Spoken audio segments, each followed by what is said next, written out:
Hey guys, it's Mike from MMA Fight Prep and Skill of Strength. What we're going to go over in today's video is some basic hip mobility drills. What I did is I put a list together of my top 10, 12 drills that I use with my fighters. I also use these with my high school and collegiate athletes. A few things before we get going with the drills.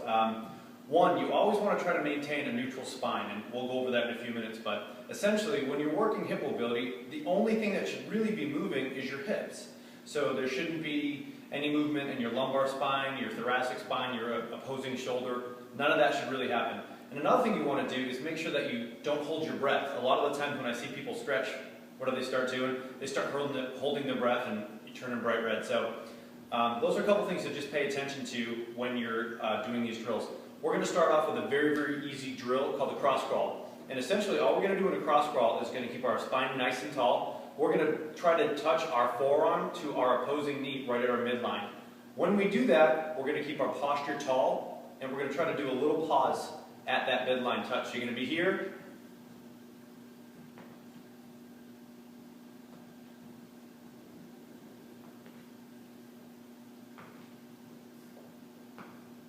Perform about 20, 25 of these, and make sure, again, posture's real tall. You're getting that touch in the midline. From there, we're going to go right to the floor. I'm going to demo the next one in two positions so you can see it. This is called a hip hydrant. A couple things. We're going to start with our hands very, very close together. We want to keep our hands directly underneath our shoulders. We're going to push into the ground and kind of get our scapula in a little bit of protraction here. So we're going to bring our knees together as well. We want to pull the rib cage down a little bit, just like a baby crunch. We want to keep your abs nice and tight. From here, we're going to lift as high as we can. We're going to hold for pause, and then back down. Come on up, and then back down. Let me show you the front position here. Again, hands are directly underneath your shoulders, knees underneath your hips. Push into the ground a little bit. You're going to come on up, pause, and then come back down. That's a basic hip hydrant. Perform anywhere from 10 to 15 of those per side. Next, we're going to go to a hip circle. Same idea as the hydrant, but a little bit different. I'm going to give you two angles on this. Hand position is the same. All we're going to focus on here is going straight back while keeping your abs locked in, and then a big hip circle. Straight back, and then a big hip circle. Quick thing to notice on the front view here is, a lot of the times I see people's opposite elbows start to bend. If you have decreased hip mobility, a lot of the times what you'll do is you'll compensate on the opposing side. So make sure that both elbows stay locked up. Straight back, up and over. Again, 10 to 15 per side, and we'll go from there. Next thing we're going to focus on is a basic hip rock. In this position, your knees are going to kind of splay out a little bit wider than hip width. What I like to do is point the toes in and keep the chest up nice and tall. We're going to look straight ahead. All we're going to do is we're going to rock.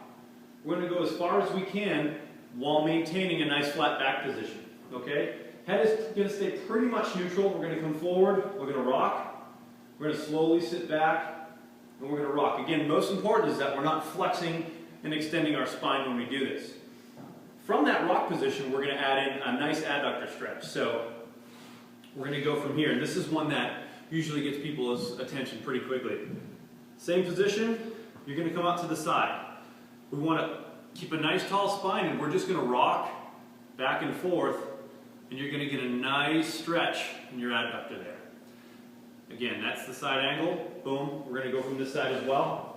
And again, pay attention to is the spine position. Try to do your best to keep your back nice and flat, and then go from there. You're going to perform, again, 10 to 15 of those per side. What we're going to do is do a couple extra drills within that hip rock with the adductor stretch. So the first one we're going to do is we're going to add a little bit of external rotation on the hip that we're stretching. We're going to rock back, bring the leg up to the side. Once we're rocked all the way back, what we're going to focus on is coming up a little bit. We're going to basically internally and externally rotate the hip. And again, just getting the ball in the socket there to move a little bit. Now don't force this, because for a lot of people this is a new movement. So nice and easy, and all you're going to do is just externally rotate that hip. Again, the rest of the body should move. The only movement we should really be seeing right now is the external rotation in that hip. Now from there, what we're going to do is just a little bit of plantar and dorsiflexion here. So you're going to point the toe, plantar flex, and dorsiflex. Plantar flex and dorsiflex. And you'll actually see my whole body shift a little bit. That's okay. Not a problem at all.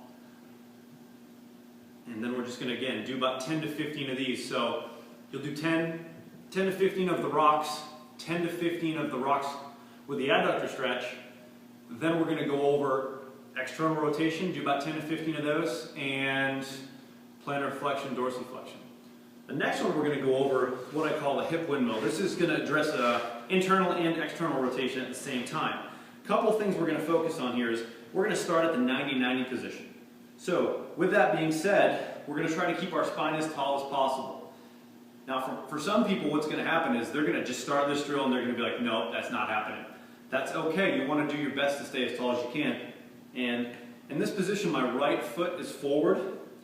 I'm going to have my right glute down, so my left butt cheek is kind of off the ground. And from there, I'm going to sit real tall, and I'm going to try to pivot, keeping my torso as still as possible. And as you can see, all I pretty much did here was reverse the movement. And again, now my left glute is on the ground, but my posture is staying tall. And again, we're just trying to basically move side to side.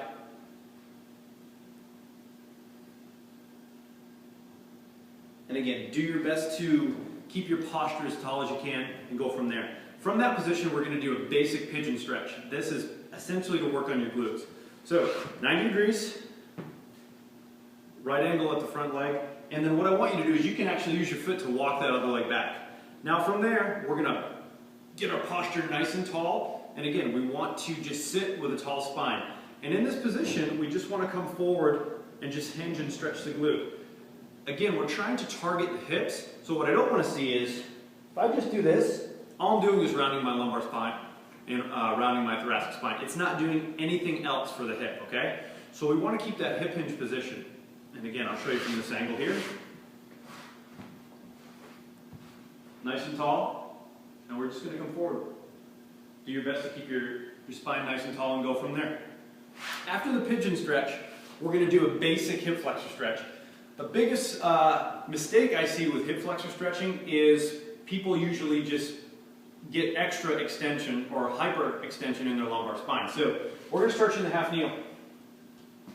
In the half kneel, we're going to perform a posterior tilt. The cue that I give my athletes is pretend that there's a bucket and your pelvis is a bucket. You're going to spill some water out of the back, okay? So we're going to do a slight posterior tilt, okay? And again, watch that. I'm going to do a posterior tilt. I'm going to squeeze my butt cheek, and that'll flatten my spine out. From this position, nothing should move. We're going to keep our glute tight, and we're going to lean forward, squeezing your butt cheek real hard. Hold that for about 5 to 8 seconds, and then come back. After each rep, let's just do a reset. So you're going to do a little bit of a posterior tilt again. Boom. Lock it in. Squeeze your glute. Get a big old stretch. If you do this correctly, you should feel a nice stretch in your hip flexor. If you are pretty mobile in your hips already and you're not feeling much, you can just start the back leg in a little bit more hip extension, but don't forget to do your posterior tilt. Pull your rib cage down, squeeze your butt cheek the whole bit.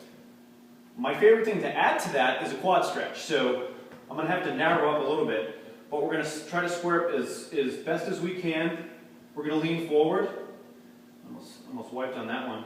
And get a real tall posture. And again, we're trying to get nice and tall, and we're just getting a nice quad stretch, pulling the heel towards the butt. Again, that's more of a 30-second hold type drill. So again, do each of these drills, 10 to 15 reps. Take your time on them. Make sure that you're not pushing it, and make sure that you're being safe with the majority of the movements. If you have any questions, feel free to shoot me an email at mike@skillofstrength.com.